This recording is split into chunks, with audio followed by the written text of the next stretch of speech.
नहीं है कि आप लोगों ने इंस्टिगेट किया, आपने उकसाया।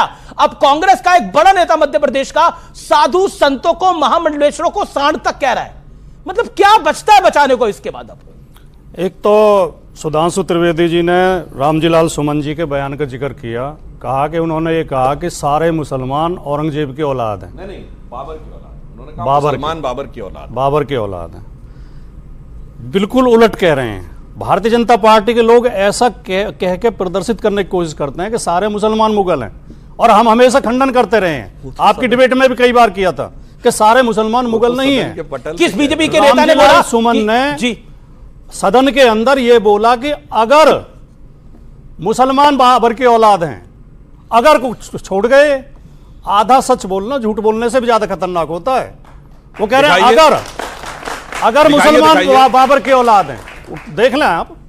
फिर आपने कहा कि तुम किसके लिए कहा? उन्होंने कहा फिर तुम किसकी औलाद हो? तुम कहा बीजेपी वालों के लिए।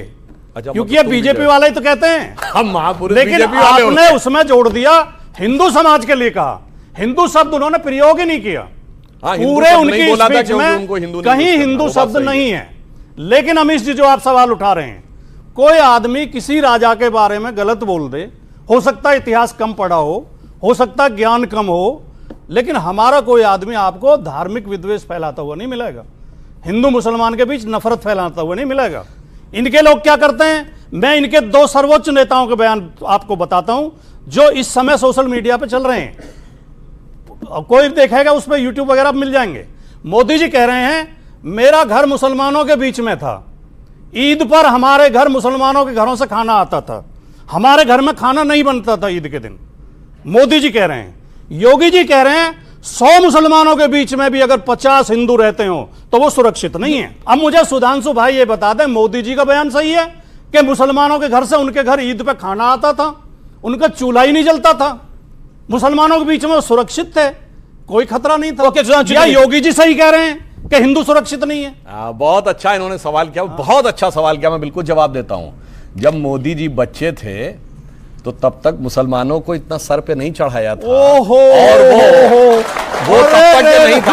हमने कहा जब मोदी जी मगरमच्छ पकड़ते थे तब मुसलमान डरे हुए थे। सेंटेंस बोला और ये पकड़ना आपको क्यों देखने लगता है? मुझे समझ में नहीं आता है। आप दोनों वरिष्ठ हैं, मैं तो नहीं। और आज के समय, क्योंकि तब ये देश सेकुलर नहीं था। ये 1976 के बाद से जब से देश सेकुलर हो गया है, उसके बाद से योगी जी की बात सही है।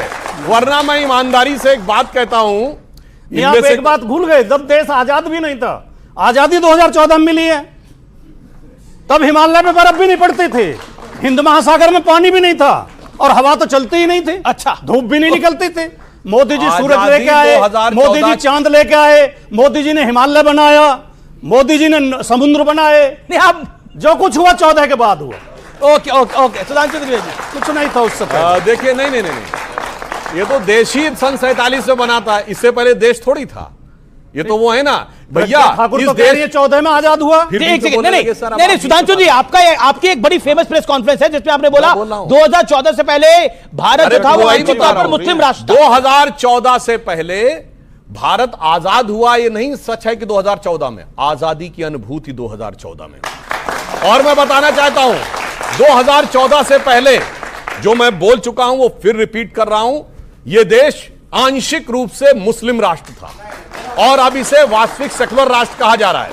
अगर मेरे बयान पर किसी को आपत्ति है तो दुनिया में एक सेकुलर देश बता दे जहां ट्रिपल तलाक, हलाला, मेहरम, हज सब्सिडी, वक्फ बोर्ड और अगर शरिया और सुप्रीम कोर्ट में मतभेद हो जाए, यानी शाबानो केस, तो देश की संसद सुप्रीम कोर्ट के निर्णय को रौंद कर शरिया को सुप्रीम कोर्ट से ऊपर कर दे। 1947 से पहले से लेकर 2014 तक जानते क्या था?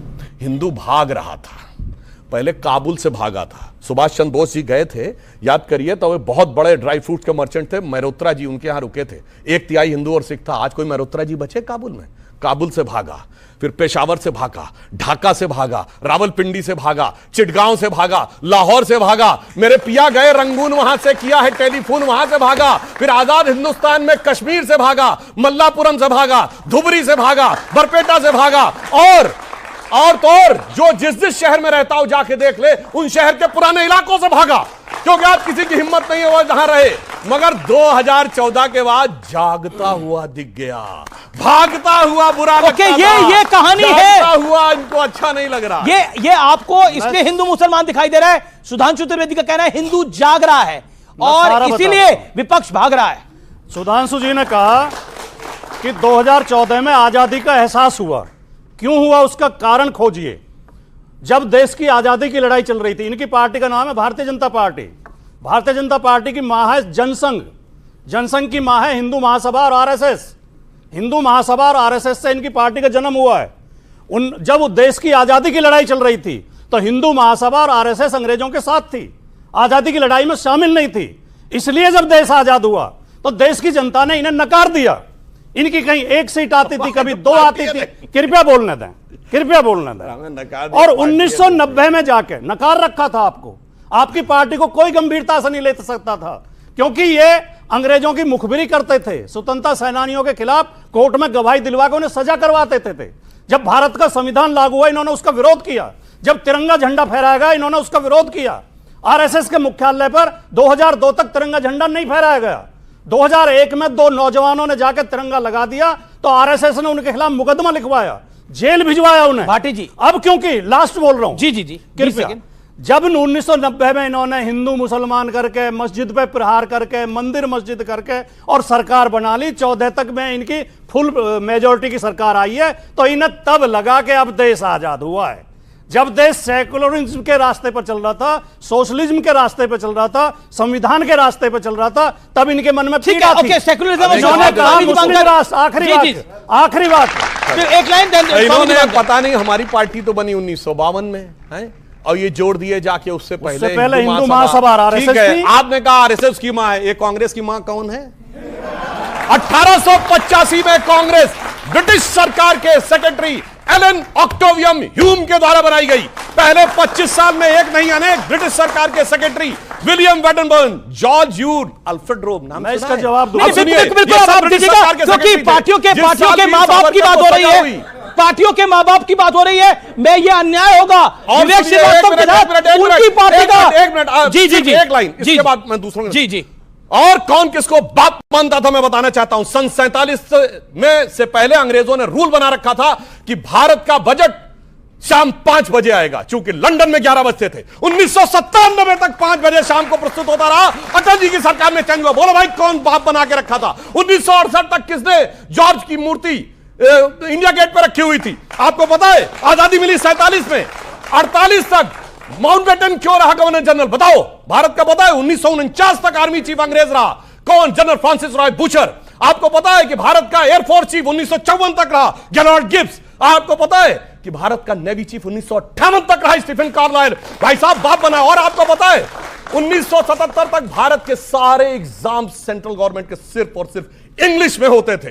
किसने बाप बना के रखा हुआ था? मैं जवाब देना चाहता हूं। देखिए ये चर्चा बड़ी हो रही है। विवेक और स्वामी दीपांकर और रशीदी जी वेट कर रहे हैं। 10 सेकंड जी, 10 सेकंड सुधांशु का जवाब जरूर दीजिएगा। सुधांशु जी इतने परेशान हो गए मेरे तर्कों से कि मेरे बजाय कांग्रेस पे हमला करने लगे। मैं कांग्रेस का प्रवक्ता नहीं हूं। आपका राइट तो है, आपके राइट पे तो है। दूसरी बात, क्या ये सब लोग नहीं जानते कि बीजेपी आरएसएस की एक शाखा है?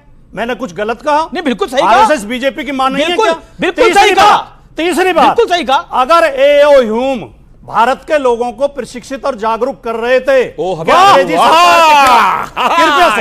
कृपया वाक्य पूरा होने दें, तो कोई गुनाह कर रहे थे? भारत में पत्रकारिता की शुरुआत भी एक अंग्रेज ने, ऑगस्टस हिक्की ने की, तो क्या हम पत्रकारों को भी हिक्की का? नहीं, बिल्कुल नहीं। एक भारतीय भाषा का बताओ, भारतीय भाषा का अखबार बताइए। आप तो भारतीय भाषा का उदंत मार्तन हिंदी का, तो फिर शुरुआत भारतीय भाषा से क्यों मान रहे हो? शुरुआत बंगाल गजट से हुई। हिक्की का अखबार था, 1870 में हुई। मैं निवेदन करना चाहता हूं। देखिए, ना इस देश का बाप औरंगजेब को कोई माने ना, और क्योंकि बापों की बात हो रही है, किस पॉलिटिकल पार्टी का बाप कौन है? विवेक श्रीवास्तव, एक लाइन के अंदर आपकी पार्टी के पिताजी कौन है? नाम लीजिए, किसने बनाई आपकी पार्टी? हमारी पार्टी के, ओके, हमारी